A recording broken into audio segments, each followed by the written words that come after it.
Hope everybody loves this beautifully windy, cold weather we have these days, as well as rain. This is the March 1st, 2023, 10:30 Personnel Committee meeting.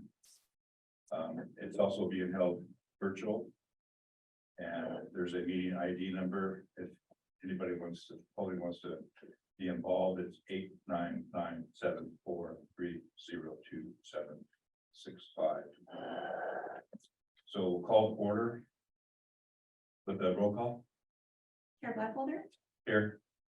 Director Campbell, Director Ferlito, Yes. Director Askew, I'm participating as a member of the public today, since we didn't get the meeting noticed appropriately. Let me make this just a note, just a reminder, and for the record, with regard to it, that I had previously made an opinion that with regard to the ability to continue to appear at these meetings remotely, it could be done even after the expiration of the declaration, emergency declaration by the governor, which expired yesterday. It was my opinion that because of the order and recommendation that came out in 2021 from the Monterey County Health Director, recommending social distancing, and particularly in situations with legislative bodies, it was my opinion that teleconferencing could continue under AB 361, but it as an alternative. But I discovered late that afternoon, that was not the case, that I was incorrect in my legal opinion. And I sent an email to the supervisor asking you last night about 8 o'clock, and apologized for telling her so lately about it. And she was obviously busy, had a meeting all morning, and she and I just discussed it and found out. So she's going to participate, observe the meeting and participate as a member of the public. So any decisions, this meeting is not an official meeting without a quorum. But you have two of the 4 members. It reverts to something that's similar to a study session, and you can still hear the matters, and the two directors that are here can make a recommendation, their recommendation to the board, such as it would be from the 2 of them. Thank you. Thank you, sir. All right. Through the chair, if I can just ask, so there isn't a quorum of members in the room, so we are just having a study session then. So I would be able to participate if it's not a formal meeting. We can participate in discussion as a study session, and then come to consensus, but without taking an actual vote. Is that clear, Rob? I think you can participate as a member of the public and make any comments or suggestions that you have as a member of the public would have the right to do. Okay, great, thank you. So we'll go to public communications. Anybody that's from the public that wants to say anything that's not on the agenda, may say it now for 3 minutes. Is there anybody? I show none. There's no hands anywhere. May I say something at this point? Just an observation. When I did attend over the Zoom meeting, it is impossible to hear. I don't know whether. I can hear you guys fine. Yeah, I'm good. I can hear you and I can see you. Okay, well, good, because I could see people, but I could really not hear quite I remember well. Because we don't have individual mics, and that owl, or whatever you call him over there, doesn't pick up everything depending on where people are sitting. Yeah, I think there should be like an upgrade of a few of the communication things. Like you have something on the screen and you can't see it, or part of this text isn't on the screen. It becomes a little frustrating. Anyway. Yes, it does, and I'm sure it's frustrating if we do have public attending. So maybe there's a better placement for that in the center or something, but I think it could use a little tweaking. Okay. Yeah, I have, when we, at another meeting I go to, we have the owl right in the middle. So, I mean, it's a matter of just moving it over here. When we have meetings, moving it back. When it just rotates to pick up. Yeah. But as we've heard, it sounds like it's okay right now. Okay, so there's no comment. So we'll go on to this discussion, with no action, the February personnel, February 1st, 2023, personnel committee minutes. Is there anybody in the public who wants to make a comment on those minutes? Ida, I show no hands. is there anybody that wants to pull anything from the minutes? Is there a motion to approve the minutes? The motion is, in the absence of quorum, the motion should be to receive them. So the committee receives them, will be on the agenda for the next committee meeting to accept. Okay, so we'll just basically ask for consensus. You're right. Okay, so we're asking for consensus, there a consensus to approve the minutes? Okay, sounds like we have a consensus. So we'll go on to item 2, which is team lead pay stipend. And who's going to go to that? I'll start with the introduction, Chair. Thank you.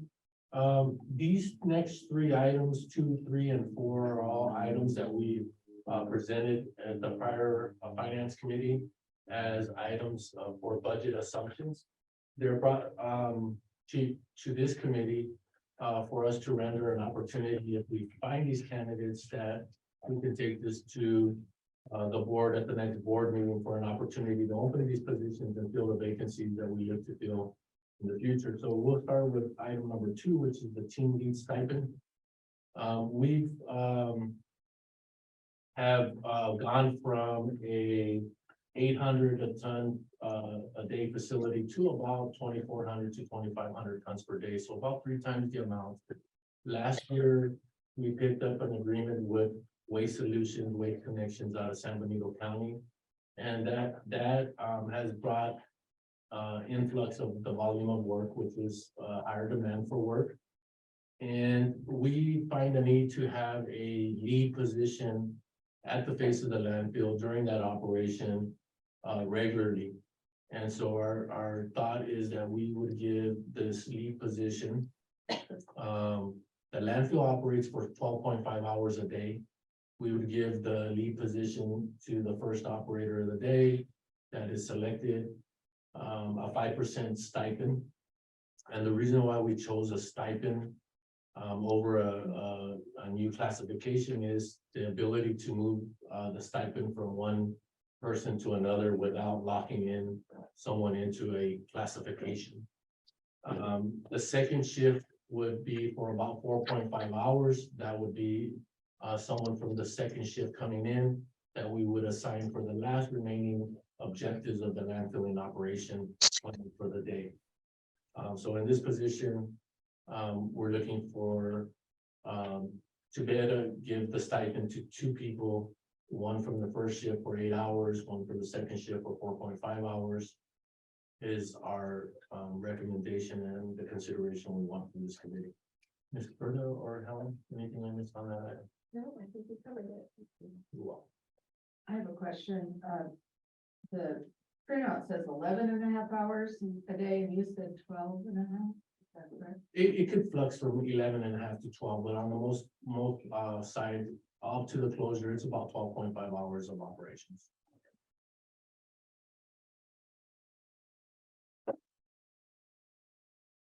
So is everybody kind of in agreement? Okay, so then we'll move to Yeah, through the chair, I do have a couple questions. all right. Yeah, so I guess the question that I have is, in the past, before COVID, we had 2 supervisor positions. And I was just curious, you know, I love that the union is on board and that this seems like a creative solution, but I just want to make sure that we're not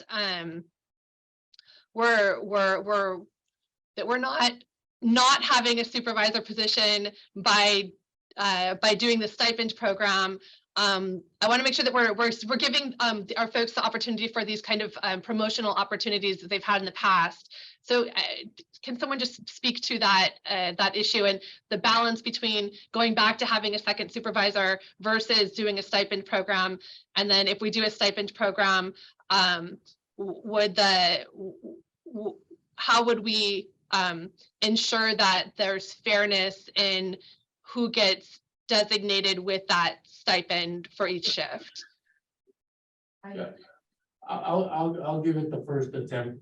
Currently, we still have the two supervisor positions, Director Rudaski, is those haven't gone away, but the bandwidth of work that needs to be promoted amongst the landfill and site operations does require the ability to have someone at the landfilling plan and fill area throughout the whole day, and sometimes that supervisor is off coordinating other objectives on another segment of the landfill, whether they're tending the water, drainage, any of that material. And for the two positions that we're looking to select, we're looking to select people that are gonna promote the communication, promote the equality, and then potentially have an ability to promote into a supervisor or manager position in the future.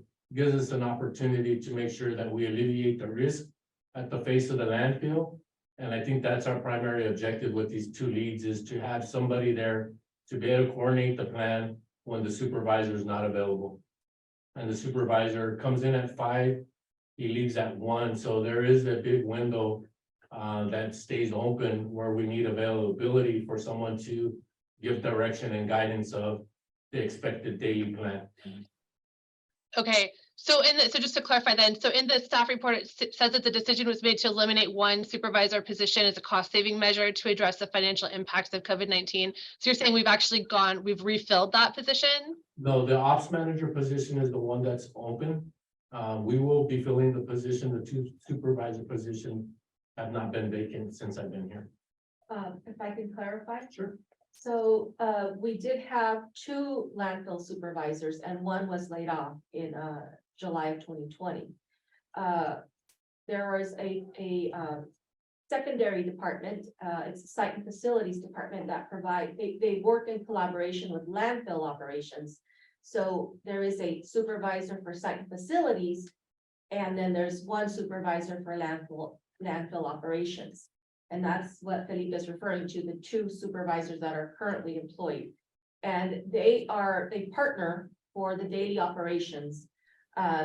We did eliminate one of the landfill operations supervisors back in July of 2020. And at the time, primarily it was due as a cost, the decision was for cost savings. But we also had a landfill operations manager that oversaw not just the landfill, but also that site and facilities, that 3rd supervisor.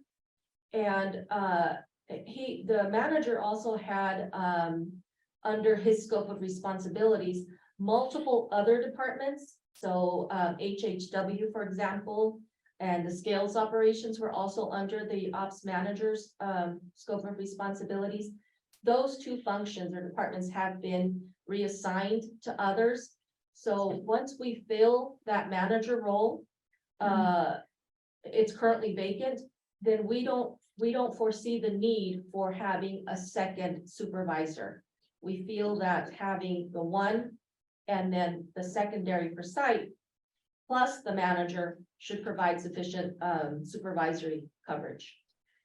Okay, thank you for clarifying that point. I just wanted to make sure we're not trying to underfill or shortchange our workers who are doing the work that would have otherwise been compensated and classified in that supervisorial role. But it sounds like we do have sufficient supervision in place, management in place, and that this operationally is going to be a better way for the landfill to function. Thank you. Okay, thank you.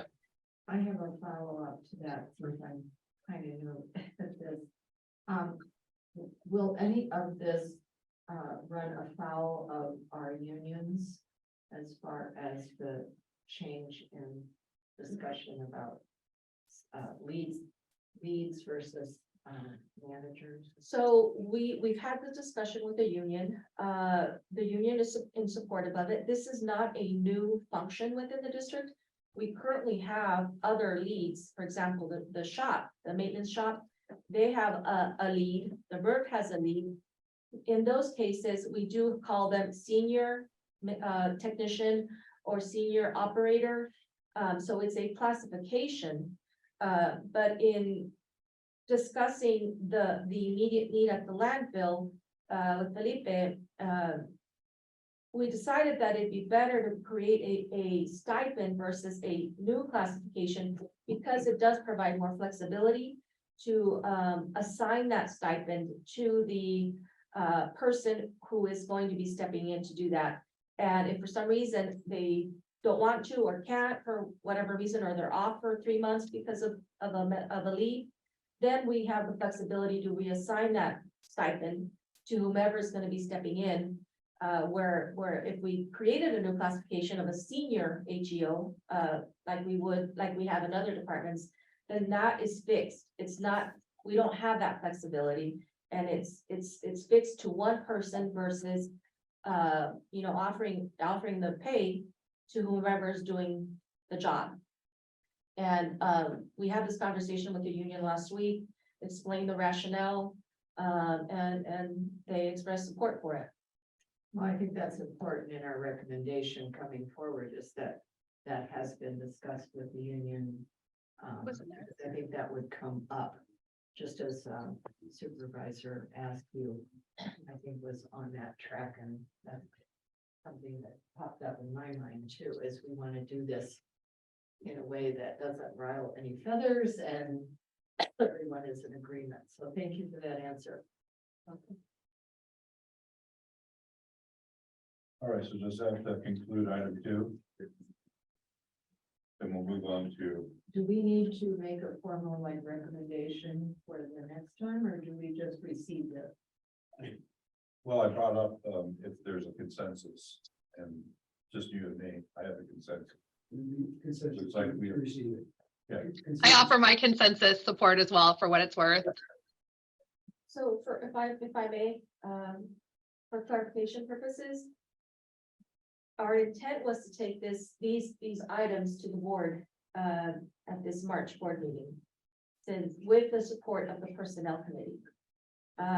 Given that we're not holding an official personnel committee meeting, is that still, would that still be appropriate, or are we saying that we need to bring it back?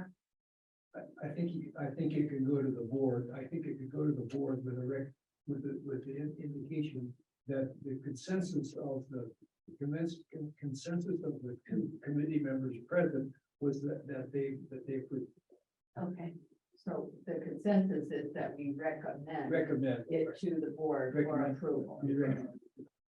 Okay, That's better. I'm good with that.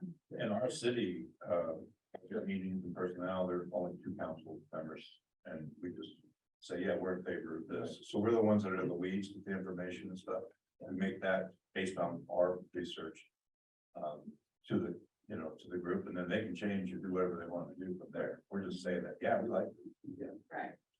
I just wanted to be clear that Right.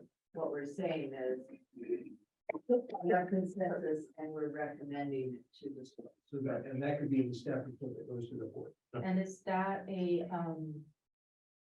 what do we call it, the first part of the agenda? I'm sorry, I just had Consent agenda? consent agenda. Yes. Yes. That'd be appropriate. Okay, No, and there's only 2 of us. We have to kind of be careful how we say everything too. Yeah, well, nothing we have is gonna be, I don't even think when we have a few people here, that's not go anywhere. It's still It's recommended. still a recommendation. right, yeah, they can still pull it. Yeah, Yeah. exactly. Okay, thank you. Okay. So we now move on to 3. This is the landfill operations department staffing increase. Okay. Gerda? Thank you, Chair. With the increase in volume, as you've been hearing over the last, board discussions, especially last month in regard to the budget, Garth shared, we've seen an increase in volume. We're ahead, where we were last year. And, a lot of activity happening around the landfill, not just the regular daily activity of compacting the trash, but also activity around the landfill in terms of maintenance and weathering, all of that other work that the HEOs perform. We would like to seek board approval to add 1 additional heavy equipment operator to the department, to give some flexibility to that team. As Felipe mentioned, the shift or the daily operations run for about 11 and a half to 12 and a half hours a day. And with the, not just the primary work that they do, but also the side work that they do. And the amount of staff members who are long-term employees who are accruing PTO at the maximum accrual. It seems that we are always short. We always have one person off, either planned or unplanned absences. And having one additional AGO is gonna provide a lot of flexibility and help with all of the maintenance work that needs to happen and regularly is deferred. So rather than wait for the next budget year to request this, Felipe wanted to really bring this up now because we have a need now. And so why delay it? So we would like your support to take this to the board and seek approval for the addition of one full-time equivalent position to that department for those purposes. We're also seeing about some volume coming from the closure of Sun Street. So we're seeing a lot more self-haul clients coming about probably anywhere between 100 and 150 customers coming through. So that bandwidth there, we are piloting a 410 schedule to try to create some bandwidth as well.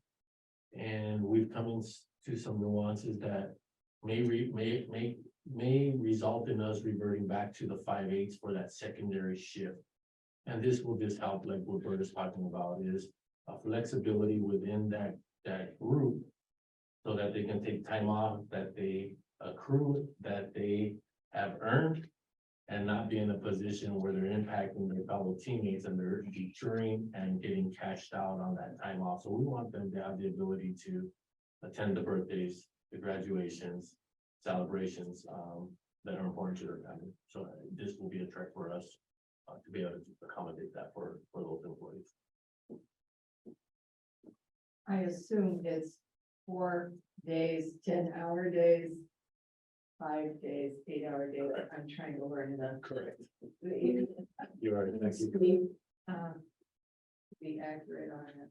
I do have a question as new to the board. Is this increase in volume that we're taking in endangering in any way our ability to keep the landfill open more years, or is it, do we have plenty of space? Well, I'll leave the projection. The projection is roughly around 125 years. You know, in the last discussion, we heard a director say it's probably gonna last forever. And we heard another director say, well, forever is a pretty significant amount of time. We continue to monitor that. You know, we have several agreements that contributed. We're on track. We're doing more to pull more material out. We have Senate Bill 1383.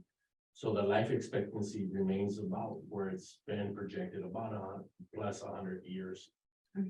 We see every technology that we're bringing to render byproducts from the landfill, that's expanding the lifetime of our landfill. We'll also have significant contract, which is the Green Waste Recoveries contract in 2036, which is about half of our existing volume that will make a determination on how we track. That could either extend our landfill, it could reduce the life of the landfill. It could have an impact to what we pay at the gate rate. It's still far enough ahead right now where we're in a good position. Our life expectancy is going to be over 100 years at this point. Got any contributions to those comments? Generally accurate, you know, the lifespan of a landfill depends on how much business volume is done. So, because it's a volume of its own, the landfill, and that it's a fixed amount. And so once that volume is full, then it can no longer be used. And so the more waste that comes in, the quicker that volume will be filled. The particular volume that's being discussed here is small relative to the capacity. So it's not going to move the needle greatly in the life of the landfill. And then just to follow up, I imagine with all the storm debris, that gives you, another impact. It sure does. Any natural system that comes in that causes the damage and havoc that it does, we're gonna be the recipient of those additional volumes. But again, I think that we're able to identify them when we're looking at our volume and our revenue based on that volume, how much of an uptick we've seen. And right now it's not significant based on the existing volumes that we received here. Thank you. I just had an observation. There's also gonna be an impact to the equipment. However small that percent of the uptick is, that's gonna be that much more of an impact on our equipment. And do you have any idea what that, you mentioned is small. So this uptick that we're experiencing right now, that we're bringing in new personnel, what would you say the percent of it, of our overall, what we do not overall, we're now bringing something in, how much of a percent is that? Just a rough guess. In a second.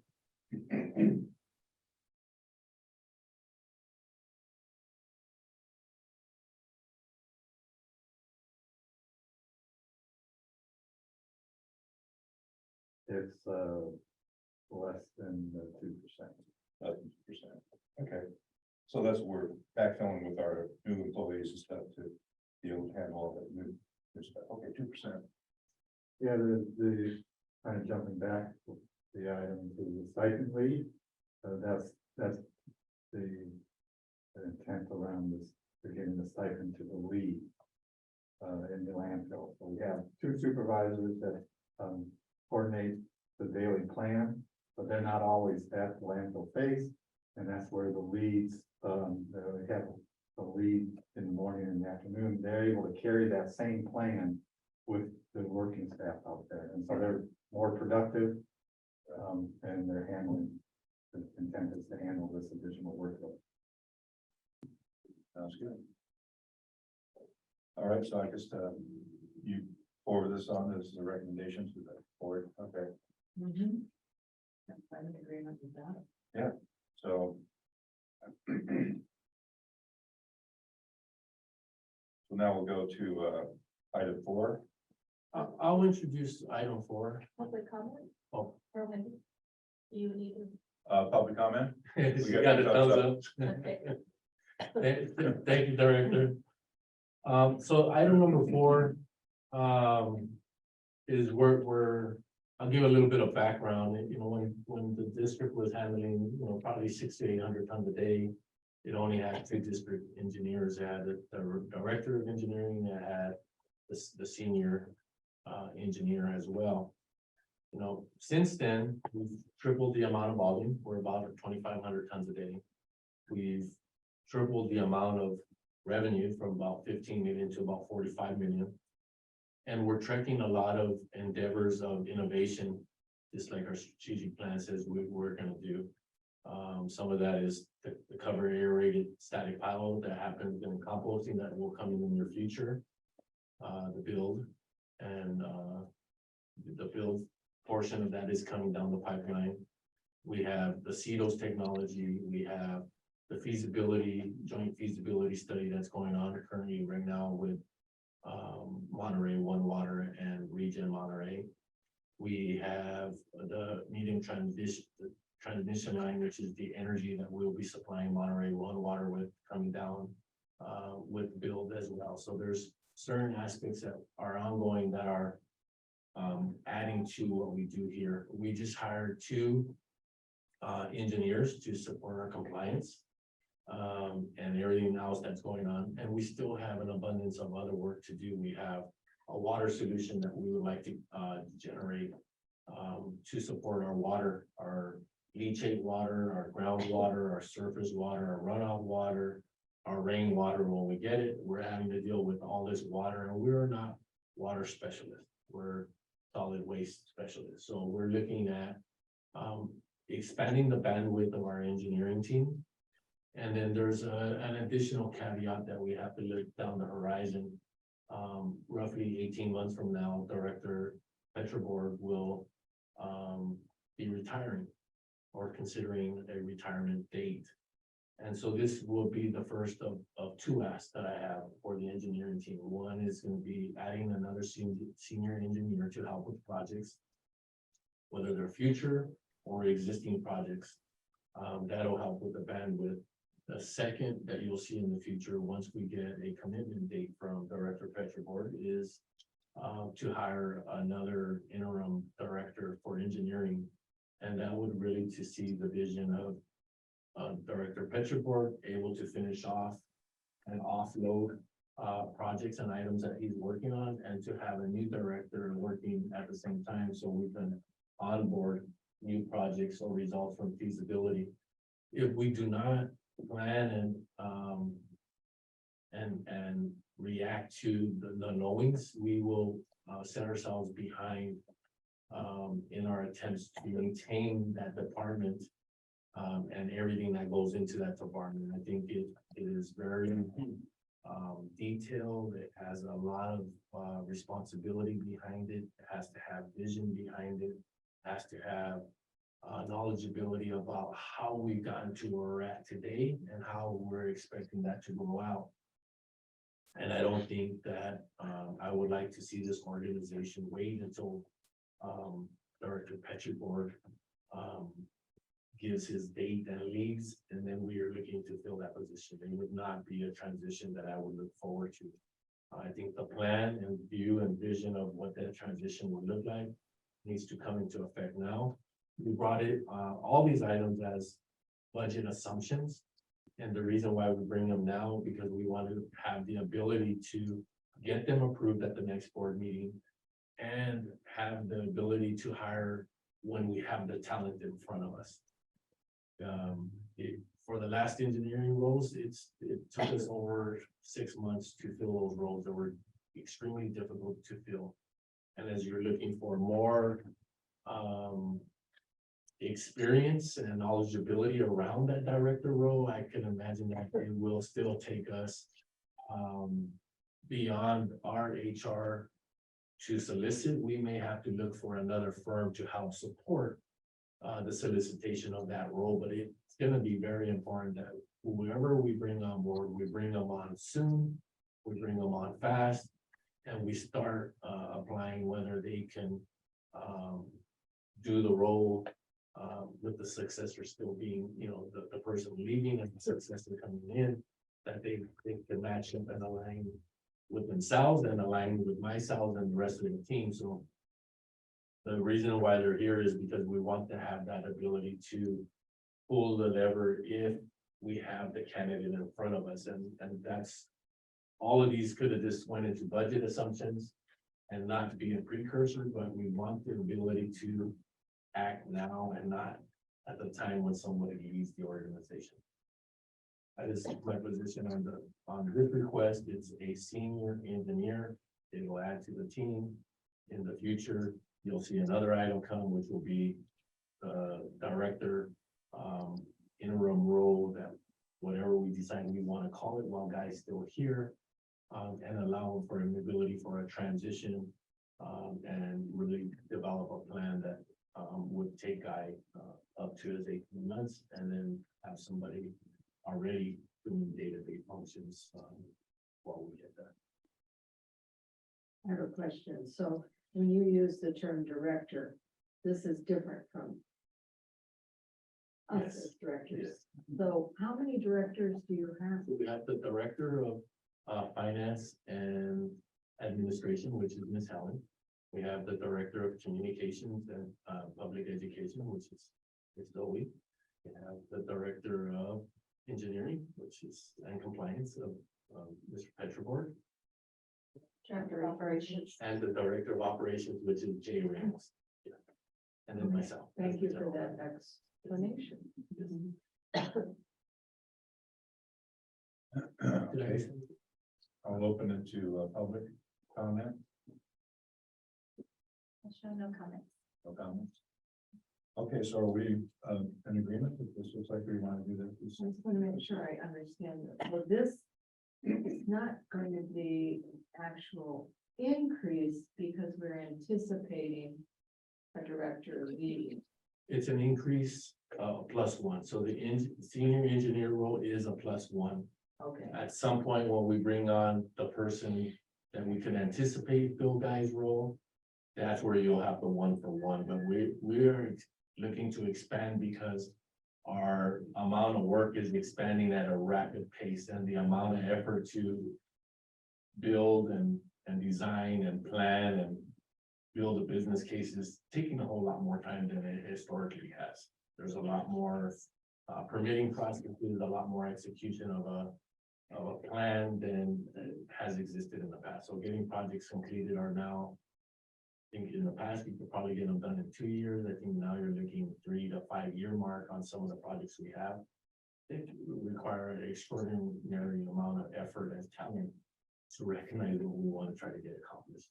well, it would seem prudent to have this lead time now rather than waiting, because I know hiring everywhere is ever more difficult. And I think our area has particular difficulties due to our cost of living, even though this is a nice salary. The more time we have to really get good candidates, probably the better. And that has been the challenge, I think, with many of the hires when we're looking at a high level talent, is that the challenge is making a move from where you're at and making a very good salary and making a move here and having that high cost of living component in there as well. So it does take us time to get there. But I think we need to start tracking now. You're exactly right. I use the analogy of getting a pitcher of water and trying to pour it into a cup and not having enough people to receive all that information. He's has 8 years here as the director and has a knowledgeability that's unsurpassed. He's our technical expert on many facets. He comes with history. He comes with the ability to understand the public transparency that we want to keep. So he keeps a lot of integrity here, and it can't be an offload just to one person. It needs to be offload to many. And the sooner we can start planning that and getting consensus that we're in alignment to do that, that we'll have a successful transition. His job is extremely difficult. I find him reading a lot under extremely lot of pressure, and I don't want to burn him out as he's exiting and then us not have a good avenue or pathway to have that resistance that we're losing a big chunk of our history and a good portion of our drivers to give our team a balance that it needs. Well, thank you for bringing this to us early. I think it's a very prudent thing to recommend to the board. Right, I agree. So we'll go out to the public. I'm supportive. I think this is thinking ahead. These are critical positions and that are going to be hard to fill. So yeah, and the staff report I think is really clear and outlines the need and the reasons for moving forward now. So Thank you. I'm good. All right, great. So it looks like we're in agreement to make a recommendation to the board.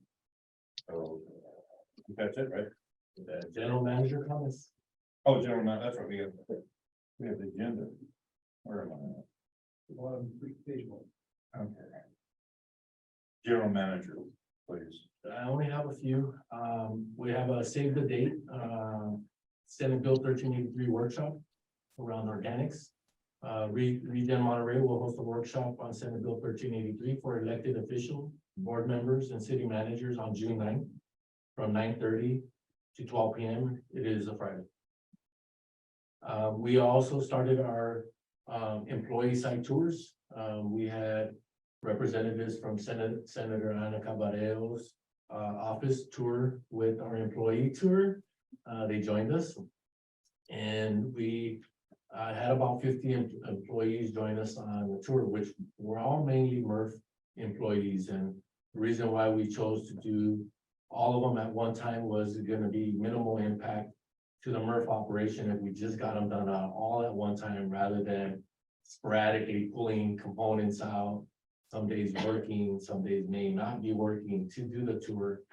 But we felt there was a big urgency around knowledgeability around what ReGen provides a service to the public. For those employees that come in, cross the gate, go straight to a workstation, and they're locked into the workstation and do not see the greater vision of what the organization represents or the service it provides to its constituents. So we started that tour. They'll be ongoing. We'll get everybody in the tour, but it's created a lot of excitement for employees that hadn't seen other aspects of what we do, how we do it, and the opportunity to engage themselves in other roles of what we do here at ReGen Monterey. Like, oh, I could do that. Sure you can, you know, there's a pathway to get there.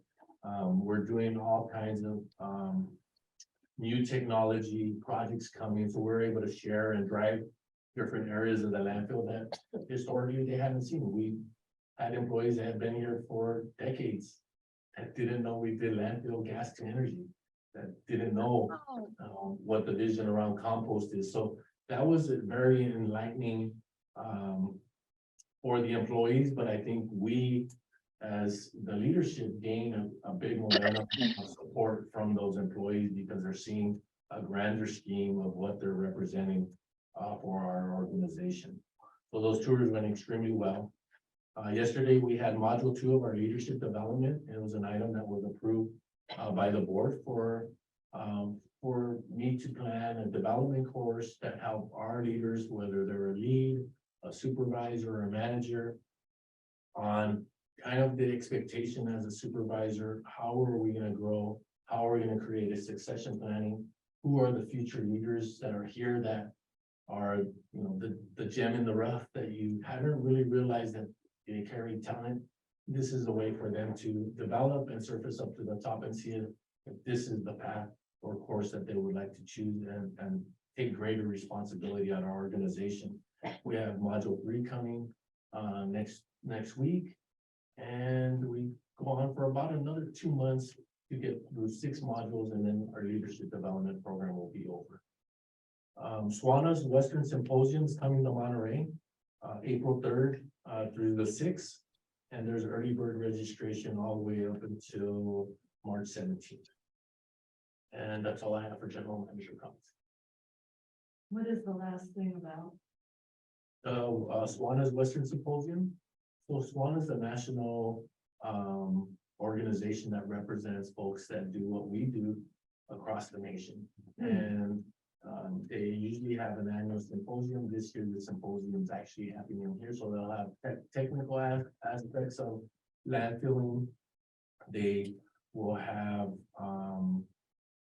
different subgroups that manage certain aspects of our business that match up. There's water folks, there's landfill folks, but this really focuses around landfilling and other initiatives with energy, waste to energy, pathways, gas to energy, co-digestion. We'll see a whole lot of technical aspects of what we may not see here and what other people are doing in other places, and some upcoming technologies that would be presented to multiple organizations at that time. Will they visit here?